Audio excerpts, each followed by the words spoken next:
Hello and welcome to the easy classes. आज हम discuss करने जा रहे हैं, जैसा कि आप बोर्ड पे देख रहे हैं, गेम थ्योरी। गेम थ्योरी को अगर आसान भाषा में समझाएं तो ये थ्योरी है इस बात की कि जब भी आप कोई मूव कर रहे हैं किसी उसमें, तो आपका जो राइवल है उसके पास क्या क्या ऑप्शंस हैं उसको काउंटर करने के लिए आपके मूव को, और आपका जो मूव है वो उस चीज को कंसीडर करने के साथ होगा। यानी मैं अगर एक कोई चाल चल रहा हूं तो अपोनेंट क्या क्या कर सकता है उसके जवाब में, तो मुझे ये आज कंसीडर करना पड़ेगा बजाय इसके कि मैं ब्लाइंडली आगे बढ़ जाऊं।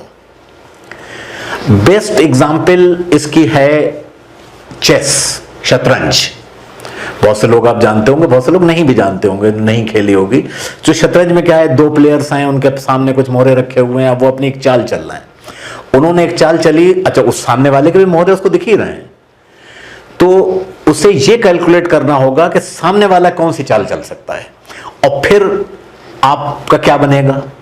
तो आपको अपनी चाल चलने से पहले अपोनेंट की चाल को कंसीडर करना पड़ेगा कि अगर वो ये चाल चलेगा तो क्या होगा, बी चलेगा तो क्या होगा, सी चलेगा तो क्या होगा, एटसेट्रा एटसेट्रा, और आप उसके लिए तैयार रहेंगे। इस थ्योरी का इस्तेमाल बहुत सी चीजों में हो सकता है, लेकिन हम इकोनॉमिक्स में लार्जली इसको अप्लाई करते हैं ओलिगोपोली में।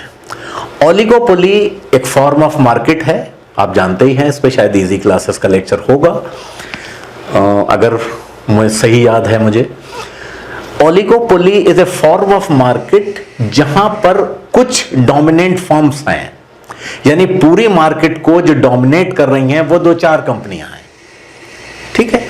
यानी फॉर एग्जांपल 90% मार्केट शेयर दो चार कंपनियों के पास है, 5-6 के पास है, और बाकी छोटी छोटी कंपनियां बहुत सारी हो सकती हैं जो 10 में आ जाएंगी। तो मेजर प्लेयर्स उसमें यही 4-6 कंपनियां मानी जाएंगी। तो इसमें कंपटीशन बहुत इंटेंस होगा, क्योंकि मार्केट शेयर को कौन कंपनी ज्यादा से ज्यादा ग्रैब कर सकती है। भाई फॉर एग्जांपल ये एक मार्केट शेयर है, this is suppose to be a size of the cake. मान लो कि दो कंपनियां हैं, एक का शेयर इतना है ए का, और बी का शेयर इतना है। तो अगर बी अपना शेयर बढ़ाए मार्केट में और साथ ही साथ साइज ऑफ द केक उतना ही है, तो इसकी जो बढ़ोतरी होगी वो काहे की होगी, ए की कॉस्ट पे होगी, उतना ही ए श्रिंक करेगा। तो चूंकि हर बंदा एक दूसरे के ऊपर नजर रखे हुए है कि अगला क्या कर रहा है, कि उसकी चाल से हमें तो नुकसान नहीं हो जाएगा, या अपने मार्केट को एक्सपेंड करे, साइज ऑफ द केक बढ़ जाए तो दूसरी बात है।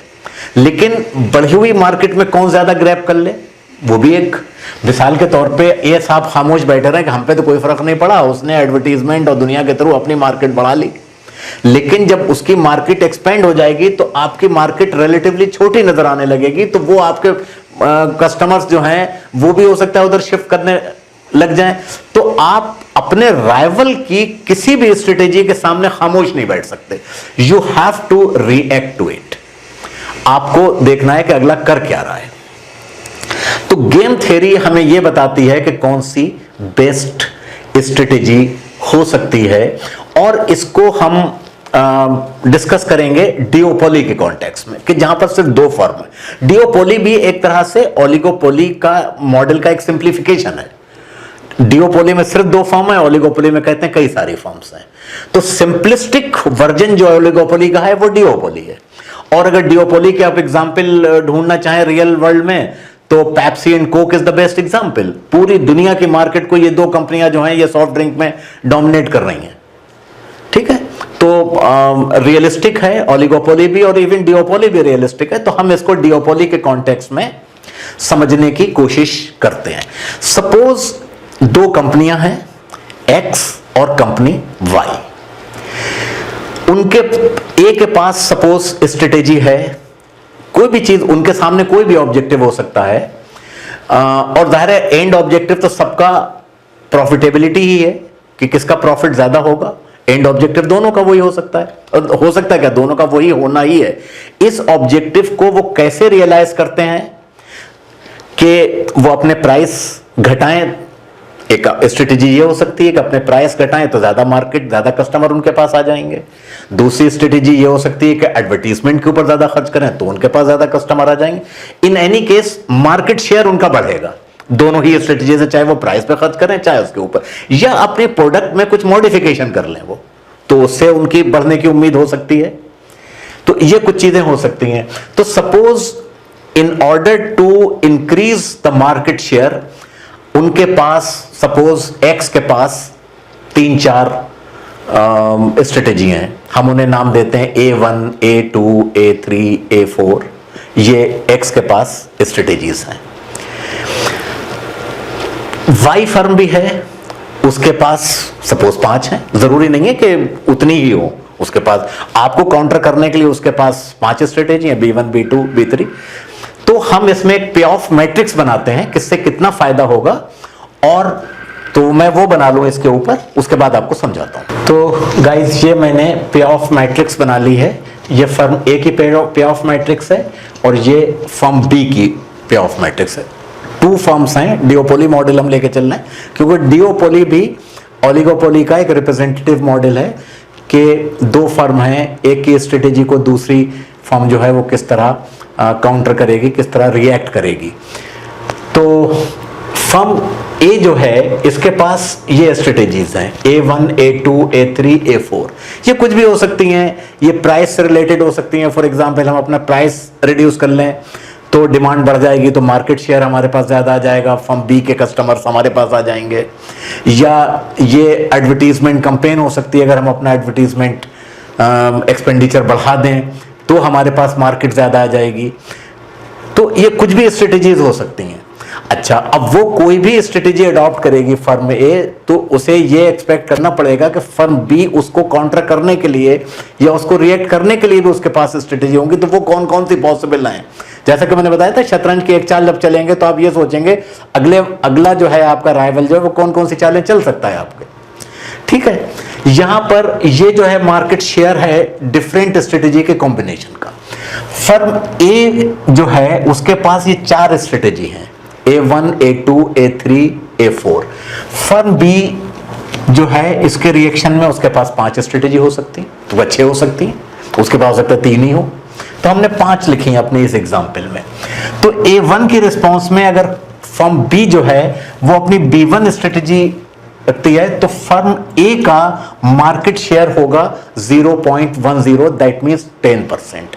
यानी फर्म बी को 10% मिलने वाला है। अगर A1 के रिस्पॉन्स में फर्म बी जो है अपना B1 लाती है, अगर B2 लाती है तो ये 20 हो जाएगा, 20%, दैट इज 0.20। यहां 15 है, 0.15 यानी 15% हो जाएगा। यहां पर 30%, यहां पर 25%। ये पे ऑफ है कंपनी ए का और या फर्म ए का for the strategy of A1। यानी अगर A1 स्ट्रेटेजी अडॉप्ट करती है और उसके जवाब में फर्म बी जो है वो डिफरेंट स्ट्रेटेजीज लाती है, तो उसके डिफरेंट स्ट्रेटेजीज में ये कंपनी का पे ऑफ मैट्रिक्स है। इसी तरह A2 के रिस्पॉन्स में फर्म बी जो है वो B1 लाती है या B2 लाती है या B3 लाती है, B4 लाती है, B5 लाती है, ये पे ऑफ मैट्रिक्स है। अच्छा, उसूल यह है कि जब एक कंपनी कोई भी अपनी चाल चल रही है, अपनी कोई स्ट्रेटेजी उन्होंने इंप्लीमेंट की, तो वो उसे ये एक्सपेक्ट करना चाहिए कि कंपनी बी जो है यानी फर्म बी जो है वो अपनी बेस्ट पॉसिबल स्ट्रेटेजी लाएगी टू काउंटर इट। ये अजम्पशन है हमारा, अजम्पशन भी है और रीजनेबल भी यही है, रैशनल भी यही है। फर्म बी का बेस्ट क्या होगा? फर्म बी का बेस्ट होगा जो फर्म ए के लिए वर्स्ट है। तो अगर A1 लाती है तो कंपनी ए के लिए, फर्म ए के लिए वर्स्ट होगा कि कंपनी बी जो है यानी फर्म बी जो है वो अपनी B1 लेके आए। उसमें फर्म ए का शेयर मार्केट शेयर जो है वो कुल 10% होगा, दैट इज 0.10। बाकी सारी स्ट्रेटेजी में अगर कंपनी बी लाती है तो फर्म ए का शेयर जो है वो ज्यादा होगा।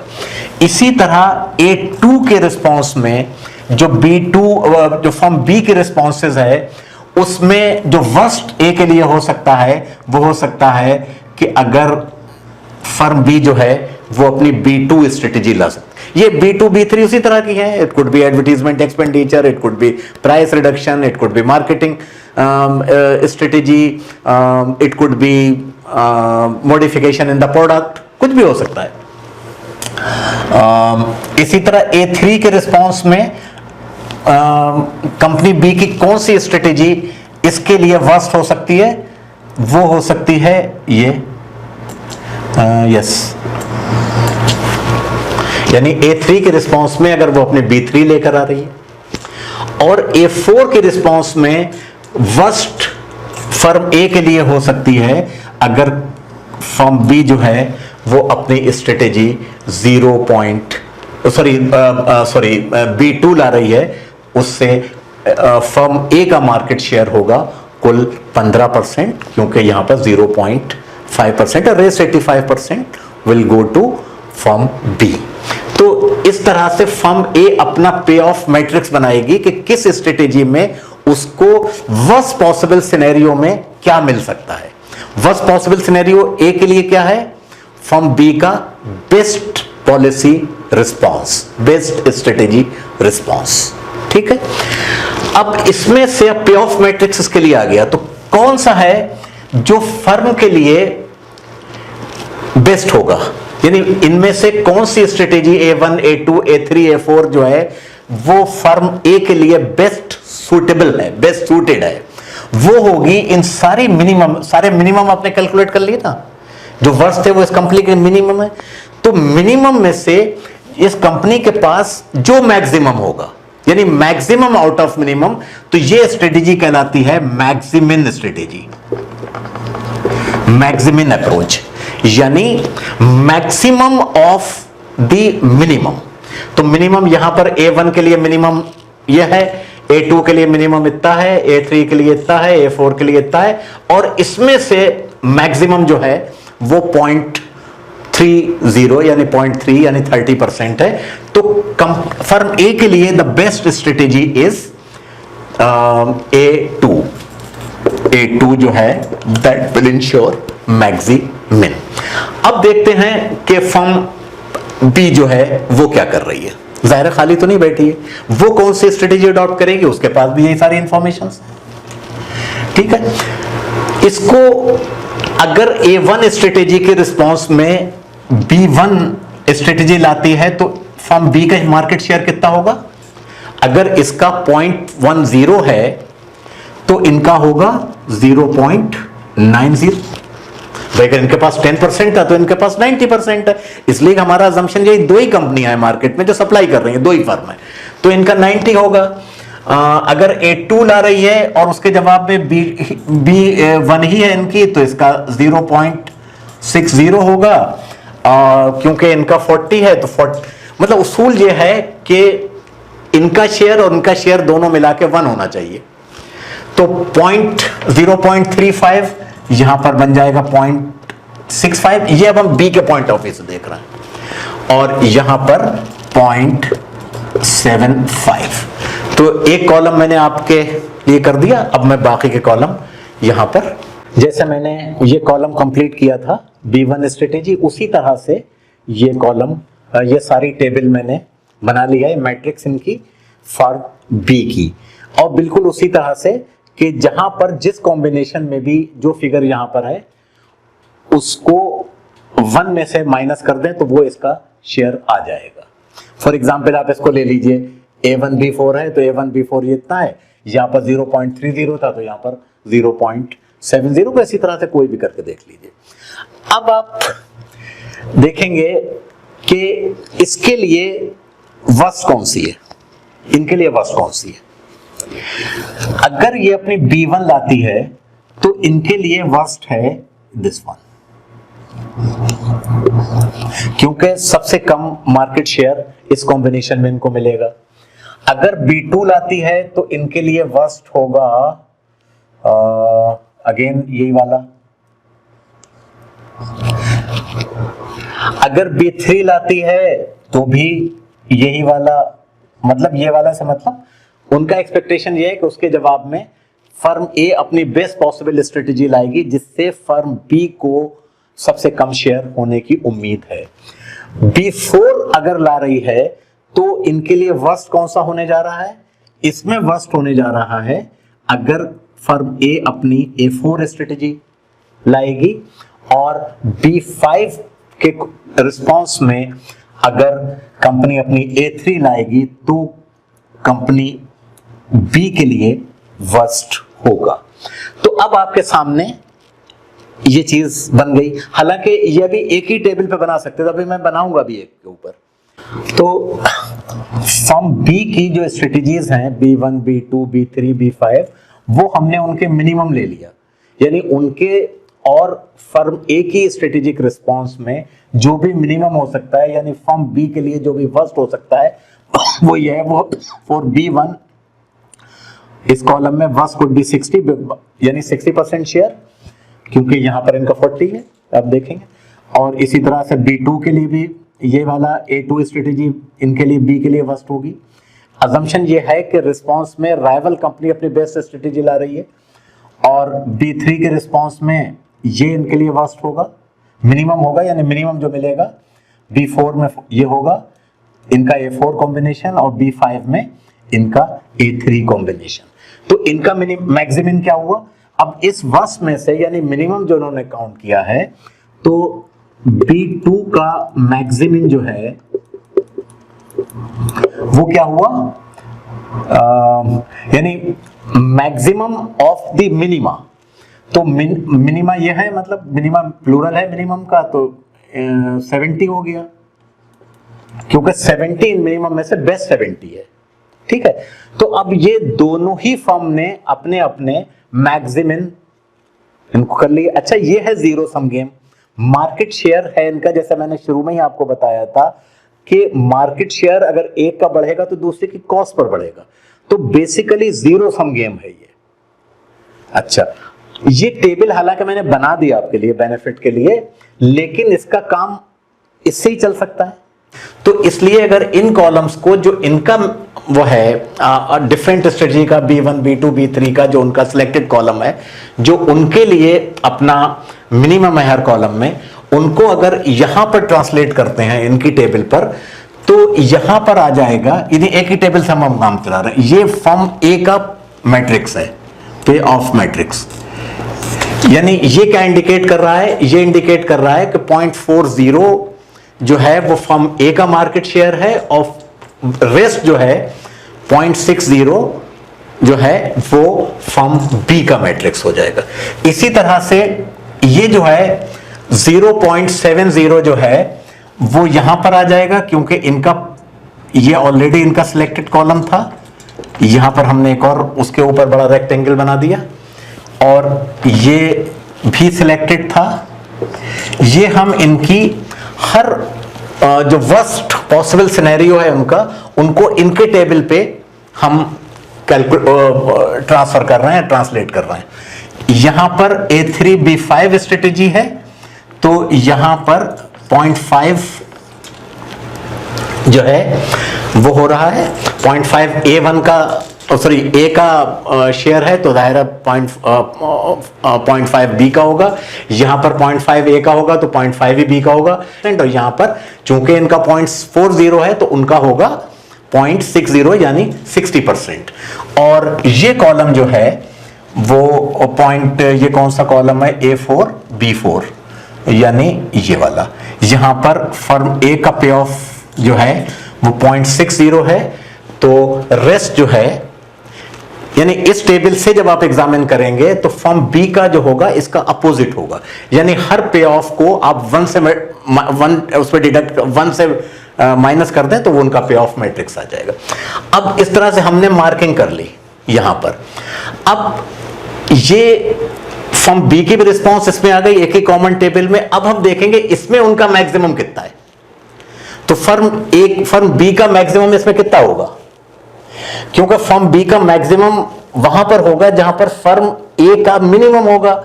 तो 40, 30, 50 ये वाला कॉलम जो है, ये कॉलम बी के लिए क्या होगा?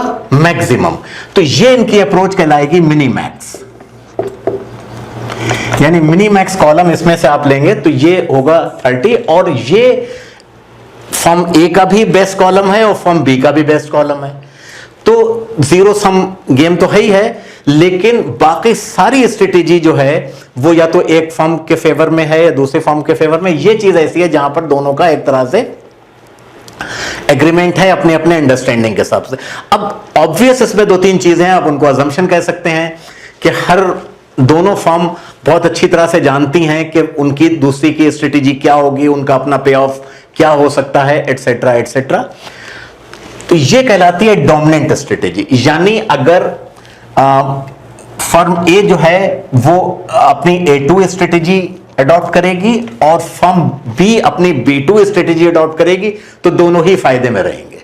अदरवाइज एक को नुकसान एक को फायदा, यानी मैक्सिमम फायदा दोनों को इस कॉलम में ही हो रहा है, तो ये कहलाती है डोमिनेंट स्ट्रेटेजी।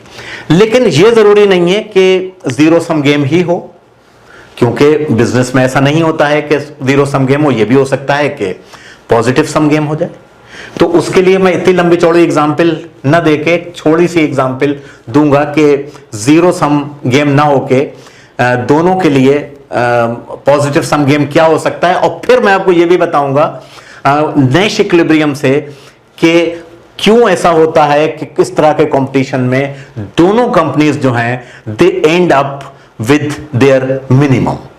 पिछली पे ऑफ मैट्रिक्स जो हमने बनाई थी, डिफरेंट स्ट्रेटेजीज जो फर्म ए और फर्म बी के पास थी, उसमें क्या डोमिनेंट स्ट्रेटेजी निकल के आती है जो कि दोनों के लिए म्यूचुअली बेनिफिशियल है, क्योंकि उसके अलावा कोई भी स्ट्रेटेजी जो है वो एक दूसरे को नुकसान पहुंचाएगी। ठीक है, तो वो चीज वो उसका आउटकम था। सवाल ये है कि क्या ये गेम जो है वो हमेशा जीरो सम गेम है, या ऐसा भी कोई सॉल्यूशन हो सकता है कि जहां पर दोनों को फायदा हो किसी एक पर्टिकुलर स्ट्रेटेजी से। इसको हम समझने की कोशिश करते हैं। ये है नॉन जीरो सम गेम। ये कब पॉसिबल है? जब कंपनीज में, फर्म्स में कुछ अंडरस्टैंडिंग हो। उसके ऊपर मैं बाद में आऊंगा। ये प्राइस से रिलेटेड है। दो स्ट्रेटेजीज हो सकती हैं, दो फर्म हैं, फर्म ए और फर्म बी। ये फर्म ए का मैट्रिक्स है, पे ऑफ मैट्रिक्स, और ये फर्म बी का पे ऑफ मैट्रिक्स है, बिल्कुल उसी तरह जैसे हमने पहले बनाया था। पहले स्ट्रेटेजीज क्या थी हमने डिफाइन नहीं की थी, इट कुड बी एनीथिंग। अब यहां पर क्लियरली हम डिफाइन कर रहे हैं कि ये स्ट्रेटेजी है प्राइस से रिलेटेड। यानी फर्म ए अपने प्राइस को अगर 5 रखती है, 5 पर यूनिट, या 3 यूनिट रखती है, और सॉरी ये फर्म ए का है, फर्म ए 5 रखती है और 3 रखती है, तो इसके रिस्पॉन्स में अगर फर्म अपने 5 या 3 रखती है तो क्या आउटकम पॉसिबल है इन टर्म्स ऑफ प्रॉफिट। तो ये पाई जो है, पाई का सिंबल जो है वो प्रॉफिट को इंडिकेट कर रहा है, रिप्रेजेंट करता है। पाई जो है वो है प्रॉफिट, और पी जो है वो है प्राइस।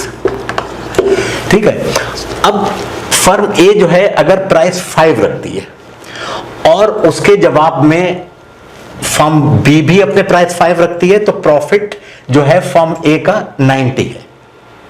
ठीक है, क्योंकि ये फर्म ए का पे ऑफ मैट्रिक्स है। प्राइस 3 के ऊपर अगर फर्म ए अपने प्राइस को 5 ही रखती है तो इसका प्रॉफिट 150 हो जाएगा। उसकी वजह यह है कि इनके पास मार्केट शेयर ज्यादा आ जाएगा, इनकी सेल बढ़ जाएगी, उनकी मार्केट कम हो जाएगी। ठीक है, और उस सूरत में इसका जो अगर 3-3 है दोनों का, फिर 80 हो जाएगा।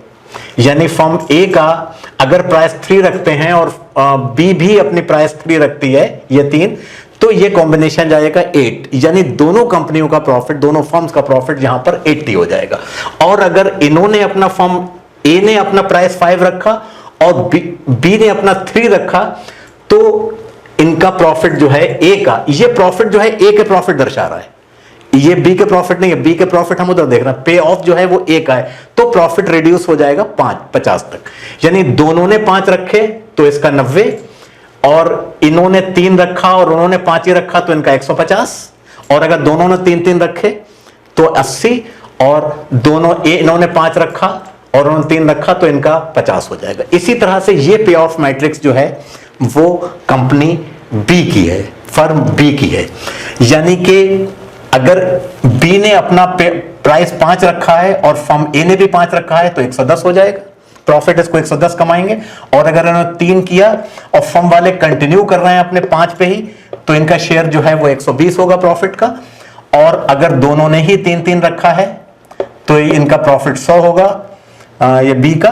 और अगर इन्होंने अपना 3 रखा है और इन्होंने अपना 5 रखा है और इन्होंने अपना 3 रखा है, तो इनका बी का 60 हो जाएगा। ये इसको आप अच्छी तरह से समझ लीजिए।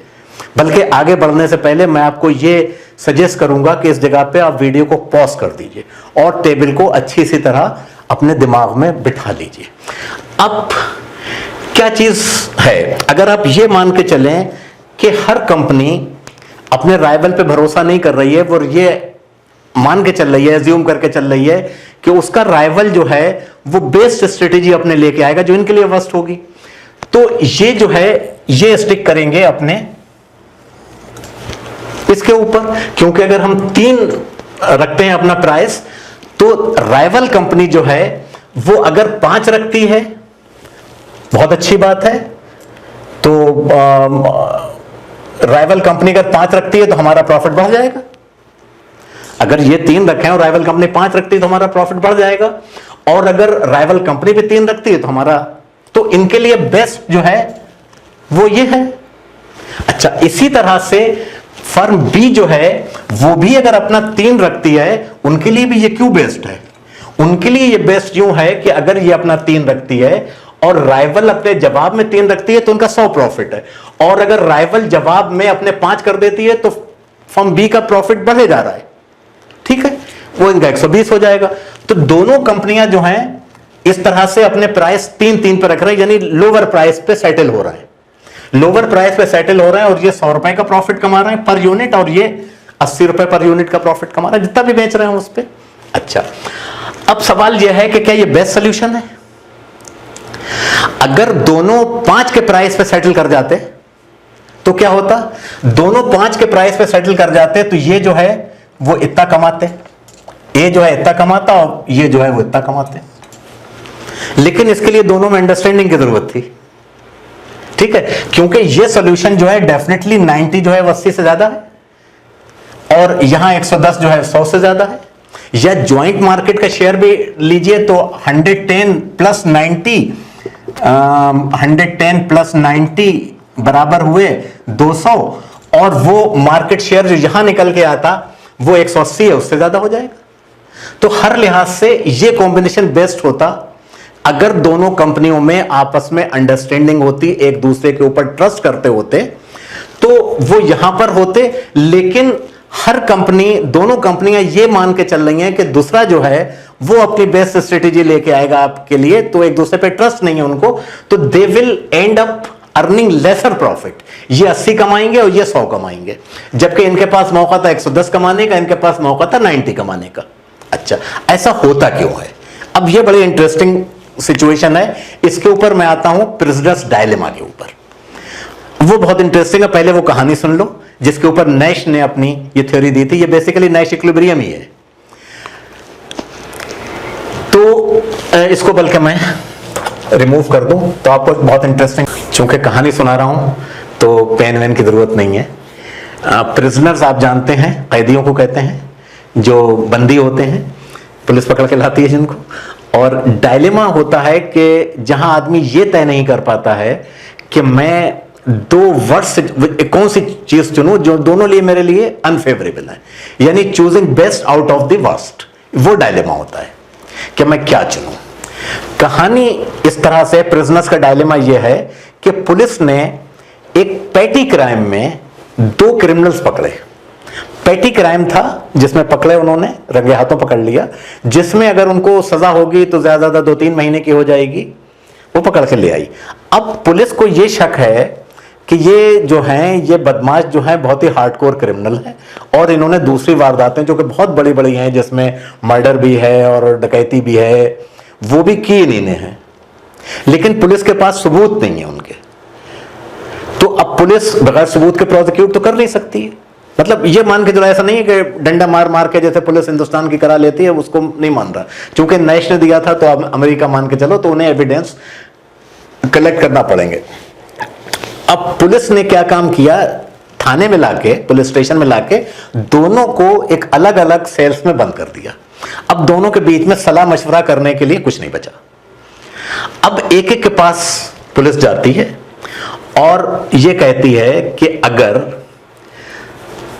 तुम कोऑपरेट करो, हमें मालूम है कि तुमने ये सारे क्राइम करे, अगर तुम हमें कोऑपरेट करोगे तो तुम तो इसी क्राइम में 2-3 महीने की सजा लेके छूट जाओगे, कम सजा में तुम्हारा पार्टनर को पूरी सजा मिलेगी। जो गुनाह तुमने किया और तुमने भी शामिल होकर किया है तो तुम बच जाओगे, तुम्हारा पार्टनर मारा जाएगा अगर तुम हमें कोऑपरेट करोगे। तो उसके पास क्या चॉइस है कि पुलिस के साथ कोऑपरेट करे तो खुद हल्की सजा से, जो कि शायद 2 या 3 महीने की होगी, उस पर छूट जाए, और अगर कोऑपरेट नहीं करेगा तो अगर उसको सबूत मिल गया पुलिस को तो वो बड़ी सजा में जाएगा, जिसमें लाइफ इंप्रिजनमेंट भी हो सकता है, डेथ सेंटेंस भी हो सकती है। दोनों के पास ये चॉइस है। अब दोनों ये सोच रहे हैं कि दूसरा क्या करेगा। अब यहां पर दोनों राइवल हो गए। दोनों लोग हालांकि पुलिस को कोऑपरेट करें तो दोनों छूट जाएंगे हल्की हल्की सजा से, लेकिन चूंकि खसलत से चोर हैं तो वो ये सोचेंगे ऐसा तो नहीं कि अगला वाला धोखा दे दे तो मैं तो मारा गया, तो मैं पुलिस को कोऑपरेट कर देता हूं। तो जहां पर दोनों के पास ये चॉइस थी कि वो पुलिस को कोऑपरेट ना करते, और दोनों ही, क्योंकि पुलिस के पास सबूत तो थे नहीं, पुलिस तो सबूत उसी चला रही है, और दोनों ही छोटी छोटी सजा से 2-3 महीने से पे काम पे निपट जाते, लेकिन दोनों ही जो हैं वो एक दूसरे के खिलाफ सबूत दे देंगे, और नतीजा क्या हुआ, दोनों मारे गए। एक ने दूसरे के खिलाफ दिया, दूसरे ने पहले के खिलाफ दे दिया। This is prisoners dilemma. This is how, which is exactly applied to the farms। और जैसे मैंने अभी आपको बताया कि प्राइस आप कौन सा चुनेंगे। अगर दोनों हायर प्राइस पे सेटल कर जाते, दोनों एक दूसरे पे ट्रस्ट करते, तो दोनों ज्यादा पैसे कमा रहे थे, लेकिन दोनों ने नहीं किया, उस लो प्राइस पे सेटल कर गए। इसको मैं आपको एक ट्री डायग्राम से और बता देता हूं, खाली आपकी आसानी के लिए, तो आपको आसानी हो जाएगी। थोड़ा सा लंबा हो रहा है लेक्चर, लेकिन मेरे ख्याल से समझ में आपको अच्छा आएगा। देखिए, उसी चीज को जो कि मैंने प्राइस सिचुएशन से, कि दोनों अगर कोऑपरेट करते और दोनों हायर प्राइस रखते तो दोनों को ज्यादा फायदा हो सकता था, लेकिन चूंकि बिजनेस राइवल्स हैं, एक दूसरे पे भरोसा नहीं कर रहे हैं कि हमने ये कर लिया दूसरा पता नहीं क्या करेगा, तो they end up with the lower price. इससे उनका भी नुकसान है, और जो टोटल मार्केट में जो हो सकता था कमाई हो सकती थी उसका भी हुआ। उसी को मैं ट्री चार्ट की तरह से मैंने आपको बना के बताया है। 2 फर्म हैं, फर्म ए है और फर्म बी है, ठीक है। फर्म ए से शुरुआत करते हैं। इसके पास चॉइस है, या तो हाई प्राइस रखे या लो प्राइस रखे, कुछ भी चीज हो सकती है, कोई प्रोडक्ट। अगर वो हाई प्राइस चुनता है और उसके जवाब में बी के पास भी दोनों ही चॉइस है, वो हाई भी चुन सकती है, लो भी चुन सकती है, तो अगर वो हाई पे जाता है तो ये कॉम्बिनेशन जो है वो हाई हाई का कॉम्बिनेशन बनता है, जहां पर फर्म ए और फर्म बी दोनों ही 9-9 हजार रुपए का प्रॉफिट कमाएंगे अगर दोनों लोग हाई पर जाते हैं। लेकिन जैसा कि मैंने कहा कि भरोसा नहीं है, अगर ऐसा नहीं होता है और एक आदमी उसमें से कोई धोखा देता है तो क्या होता है, इन्होंने अपने हाई प्राइस रखे फर्म ने, लेकिन इस फर्म बी ने बजाय हाई के लो प्राइस रखे, तो उससे क्या हुआ, ज्यादा सेल इनकी हुई और उनके कस्टमर इधर आ गए। तो ए को, तो जो ए था जिसने हाई प्राइस रखे हुए, उनका प्रॉफिट 9,000 से घट के 3,000 हो गया, और इनका प्रॉफिट 9,000 से बढ़ के 12,000 हो गया, ठीक है। अच्छा, अब अगर इन्होंने अपने लो प्राइस रखे फर्म ए ने, और उसके जवाब में अगेन फर्म बी के पास दोनों ही चॉइस थी कि वो अपने लो रखे या हाई रखे। अगर वो हाई रखता है तो उसे कोई फायदा नहीं है, क्योंकि फर्म ए को फिर 12,000 मिलेगा और यहां 3,000 हो जाएगा इनका, बिल्कुल इसका रिवर्स हो जाएगा यहां पर। लेकिन अगर ये लो प्राइस रखते हैं, इनके लो प्राइस के रिस्पॉन्स में, तो दोनों लोग 8-8 हजार रुपए कमाएंगे, ठीक है। अब दोनों लोगों के पास ये मौका था कि इतनी कमाई कर सकते थे, 9-9 हजार, लेकिन अगर भरोसा नहीं है एक दूसरे के ऊपर तो क्या कर रहे हैं, ये जीरो सम गेम भी नहीं उस हिसाब से, तो क्या कर रहे हैं, they end up in earning only 8,000 rupees. इसीलिए कहते हैं कि जो कार्टेल होता है, जहां पर फर्म्स जो हैं, कुछ बड़े फर्म्स साथ साथ आ जाती हैं और कहते हैं कि भाई देखिए हम एक कार्टेल बना लें, इतनी मार्केट है, इतना तुम सप्लाई करो, इतना हम सप्लाई करते हैं और हर एक का एक एक कोटा बन जाए और इतने प्राइस पे बेचेंगे। वो बना सकते हैं, लेकिन आप ये बिल्कुल मॉनिटर नहीं कर सकते ना कि दूसरी फर्म जो है वो क्या कर रही है। उसका कोटा था, मालूम हुआ कि 10,000 यूनिट बनाने का, वो 12,000 यूनिट बना रही है, तो आपको तो चूना लग रहा है ना मार्केट में। तो राइवल जो है वो बहुत कम ऐसा होता है कि एक दूसरे पे भरोसा करते हैं, बिल्कुल उन्हीं प्रिजनर्स की तरह जो दोनों फिर बड़ी सजा में नप गए, जो कि कम सजा का हो सकते थे। तो ये जो है ये उसी चीज को जो मैंने पिछली मैट्रिक्स की शक्ल में बनाया था, अब आपको इसके ट्री की शक्ल में बना दिया। तो मेरे ख्याल से इतना काफी होना चाहिए। एक चीज मैं इसमें और बता दूं, क्योंकि गेम थ्योरी जो है ये तो तकरीबन बेसिक्स ही हैं जो मैंने बताई हैं। अब इसका एप्लीकेशन तो और हो सकता है कि आपने ये अज्यूम किया था कि फर्म की सारी स्ट्रेटेजी राइवल फर्म की आपको मालूम है कि फर्म कौन सी बनाएगी, कौन सी उसके लिए बेस्ट होगी। आप जाते हो कि प्रोबेबिलिटी कितनी है, कौन सी एक ही रिस्पांस में स्ट्रेटेजी, एक ही रिस्पांस में फर्म B1 लाएगी, B2 लाएगी, B3 लाएगी, उन सबकी रिलेटिव प्रोबेबिलिटी कितनी है, उस प्रोबेबिलिटी के हिसाब से फिर कैलकुलेट करते हैं। तो फिर वो बहुत एडवांस टॉपिक्स हैं गेम थ्योरी के। मेरे ख्याल से इन कॉम्पिटिशन्स के एतबार से तो इतना काफी होगा। अच्छा, ये आपके सामने चीजें आ गई। अच्छा, इसमें जो स्ट्रेटेजीज कहलाती हैं, एक तो यही है कि डोमिनेंट स्ट्रेटेजी। डोमिनेंट स्ट्रेटेजी क्या होती?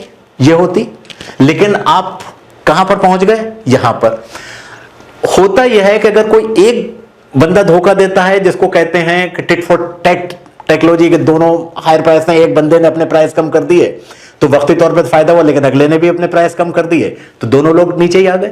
फॉर टैट स्ट्रेटेजी कहलाती। अच्छा, एक काम और हो सकता है इसमें। एक स्ट्रेटेजी ये हो सकती है कि मिनिमम प्राइस गारंटी। इसमें मिनिमम प्राइस गारंटी से ये होता है कि फर्म ने अपने हाई प्राइस अनाउंस किए इररिस्पेक्टिव ऑफ कि बी क्या कर रहा है, और जाहिर है कि मार्केट फर्क पड़, लेकिन मार्केट में क्या फर्क पड़ रहा है इसके हिसाब से उसने इसको कंसीडर नहीं किया और ये अनाउंस किया कि अगर उनका राइवल इससे कम में बेच रहा है तो हम तुम्हारे पैसे रिफंड कर देंगे, हम भी ले आएंगे। तो उसमें भी दोनों फिर यहीं पर पहुंच जाएंगे और ये स्टेज जो है ये बच जाएंगी। इनमें से एक स्टेज ये निकल जाएगी, लेकिन पहुंचेंगे यहीं पर। तो ये सारी हैं ग्रिम ट्रिगर स्ट्रेटेजी होती है कि हम भी डूबे हैं तो तुमको भी ले डूबेंगे, हम भी कम कर रहे हैं और तुम भी। जैसे अभी प्राइस वॉर ऑयल के सिलसिले में चल रही थी, रशिया ने एग्री नहीं किया ओपेक में कि अपनी प्रोडक्शन को कम करने के लिए, तो सऊदी अरेबियन का ठीक है, फिर प्राइस लड़ाई लड़ लेते। तो नतीजा ये हुआ कि आपने सुना होगा बीच में प्राइस जो है वो नेगेटिव तक चले गए थे कि आप और रखने की कैपेसिटी है तो मुफ्त ले लो, प्राइस ऑयल मुफ्त ले लो, बल्कि कुछ पैसे और ले लो हमसे। तो ये सारी चीजें होती हैं, ये टिट फॉर टैट स्ट्रेटेजी, लेकिन ये काम नहीं करती हैं। काम या तो डोमिनेंट स्ट्रेटेजी करेगी अगर ईमानदारी के साथ कार्टेल बन जाए, या फिर they end up with what is known as the prisoner's dilemma, they end up with the lower profit। तो मेरे ख्याल से इतना काफी होगा इसके लिए, गेम थ्योरी के लिए। Thank you very much.